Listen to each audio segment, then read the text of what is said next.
बिस्मिल्लाहिर्रहमानिर्रहीम। जानिए सूरह कौसर को पढ़ने के फ़ायदे और इसके वजीफ़े के बारे में। सूरह कौसर कुरान की 108वीं सूरह है। यह कुरान के 23वें पारे में मौजूद है। ये कुरान की सबसे छोटी सूरह है। कुछ लोग इसे मक्की सूरह कहते हैं और कुछ लोग इसे मदनी सूरह कहते हैं। यह सूरह है बहुत छोटी, लेकिन इसको पढ़ने के बेशुमार फ़ायदे हैं। सूरह कौसर कब नाजिल हुई थी? ये सूरह तब नाजिल हुआ था जब हमारे प्यारे नबी हज़रत मोहम्मद मुस्तफ़ा सल्लल्लाहु अलैहि वसल्लम बहुत बुरे दौर से गुज़र रहे थे। उस वक्त मुसलमानों पर बहुत जुल्म हो रहे थे और मुसलमानों की तादाद भी बहुत कम हो गई थी। उसके अलावा जब हमारे प्यारे नबी की दोनों औलादों की मौत हो गई थी, तब किसी दुश्मन ने प्यारे नबी सल्लल्लाहु अलैहि वसल्लम को कहा था कि अब तुम्हारे कोई औलाद नहीं बचेगी। दुश्मनों ने हज़रत मोहम्मद मुस्तफ़ा सल्लल्लाहु अलैहि वसल्लम को कहा था कि इस्लाम को आगे बढ़ाने के लिए तुम्हारी नस्लें ख़त्म हो चुकी हैं, अब तुम्हारा कोई वंश नहीं बचा है। क्योंकि प्यारे नबी के दोनों बेटों की मौत हो चुकी थी, उस वक्त हमारे प्यारे नबी की 2 से 3 बेटियां भी थीं, लेकिन उस वक्त बेटों को ही वंश चलाने वाला माना जाता था। दुश्मनों ने आपका बहुत मजाक बनाया। ऐसे बुरे और मुश्किल वक्त में अल्लाह ने सूरह कौसर को नाजिल किया। सूरह कौसर में किन बातों का जिक्र है? सबसे पहले जो सबसे ज़रूरी बात इसमें बताई गई है कि जब किसी को अपनी ज़िंदगी से खो देते हैं, तब अल्लाह उसे किसी और चीज़ में बदल देता है। उसके अलावा सूरह कौसर में 3 बहुत ज़रूरी आयतें शामिल हैं, जिनमें 3 बातें बताई गई हैं, जो इस प्रकार है। पहली आयत में ये बताया गया है कि जन्नत में कौसर नाम की एक नदी है, जो जन्नती लोगों के लिए बनाई गई है, जिसके किनारे सोने के होंगे और ये नदी मोती के ऊपर बहेगी, जिसका पानी दूध से भी ज़्यादा सफ़ेद होगा और शहद से भी ज़्यादा मीठा होगा। ये नदी का पानी सभी जन्नती लोगों के लिए होगी, जो हर रोज़ इसका पानी पी सकेंगे।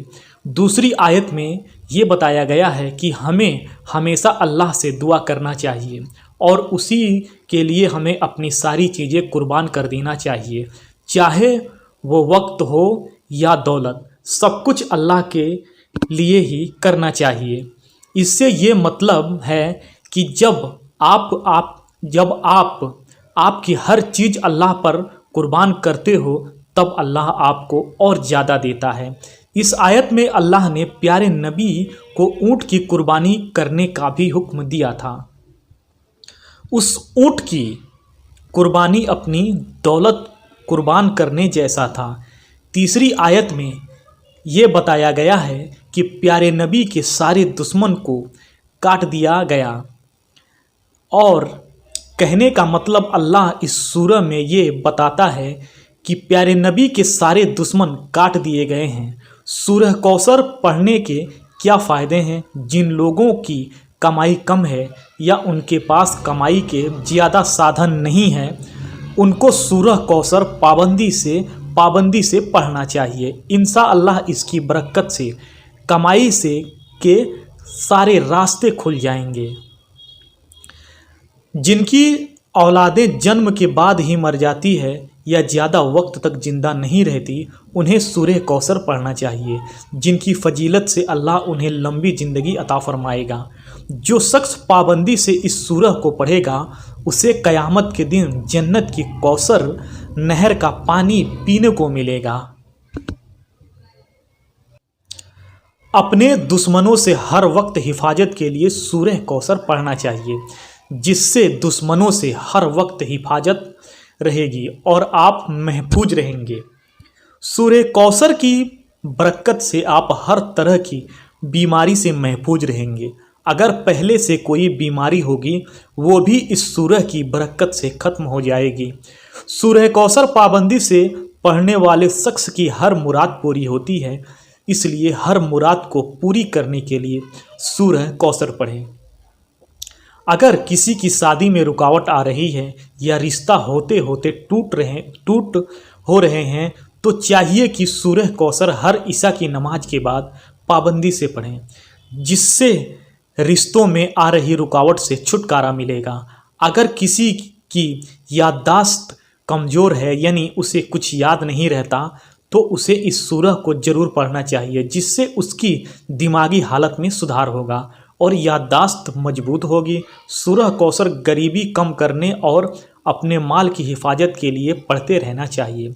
अगर किसी का व्यापार या बिजनेस बहुत अच्छा चल रहा है और वो चाहता है कि ये व्यापार ऐसा ही चलता रहे, तो उसे पाबंदी से सूरह कौसर हर दिन पढ़ना चाहिए, जिसकी फजीलत से बिजनेस में बहुत मुनाफा होगा। इसके अलावा भी इस सूरह को पढ़ने के बेशुमार फ़ायदे हैं। हमें चाहिए कि हम कुरान की हर सूरह को पाबंदी से पढ़ें और उसमें बताए गए रास्तों पर अमल करने की कोशिश करें, ताकि हम अल्लाह की अज़ाब से बच सकें और एक बेहतर ज़िंदगी गुजार सकें। सूरह कौसर कब पढ़ना चाहिए?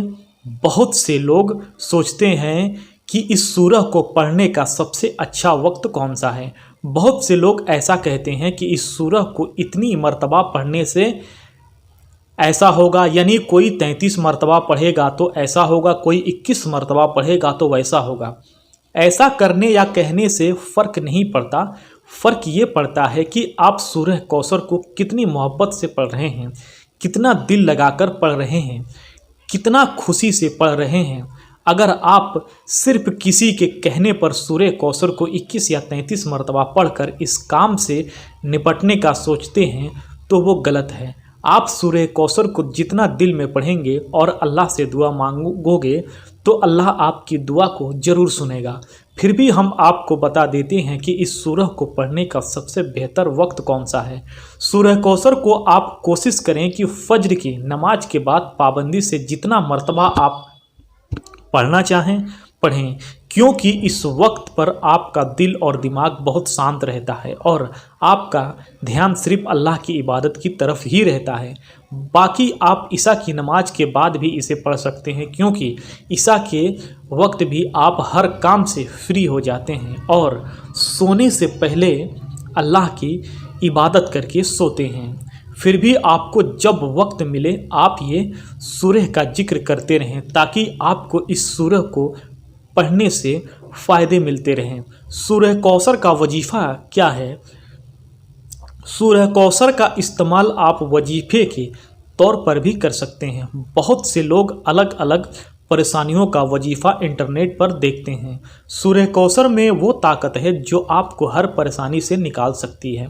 सूरह कौसर का वजीफ़ा करके आप अलग अलग मुसीबतों या परेशानियों से निकाल सकते हैं। हमने देखा है कि इंटरनेट पर सूरह कौसर को लेकर अलग अलग वजीफ़े बताए गए हैं। बेहतर है आप इन अपने हिसाब से दिल से इस सूरह को पढ़ें, जिससे आप हर परेशानी से निकाल सकें। बाकी अल्लाह से दुआ करते रहें, इंशाअल्लाह आपकी हर दुआ कबूल होगी। अल्लाह हम सबको कुरान की तिलावत करने, दीन पर चलने और 5 वक्त का नमाज पढ़ने की तौफीक अता फरमाए। तो दोस्तों ये थी आज की वीडियो। तो एक बार आमीन ज़रूर कहिए। मौला ताला से दुआ है कि मौला ताला हमें सूरह कौसर की बरकत से हमारी हर हाजत पूरी अता फरमाए। और आजकल फ़िलिस्तीन और गजा की सबसे ज़्यादा हालत ख़राब है और वहाँ जंग चल रही है, मासूमों के साथ जुल्म हो रहा है और मासूमों को मार दिया गया है। 12,000 या 50,000 बताया जा रहा है कि इतने लोग वहाँ पर मारे जा चुके हैं। तो मौला ताला से दुआ है और आप सब लोग मिल करके दुआ कीजिए कि मौला ताला से दुआ है कि मौला ताला प्यारे हबीब मोहम्मद मुस्तफ़ा सल्लल्लाहु ताला अलैहि वसल्लम के सदक़े में उन फ़िलिस्तीन मासूम बच्चों की हिफाजत अता फरमाए और इजराइल के जुल्म से उनकी हिफाजत अता फरमाए। आमीन सुम आमीन। ला इलाहा इल्लल्लाह मुहम्मदुर रसूलुल्लाह सल्लल्लाहु ताला अलैहि वसल्लम।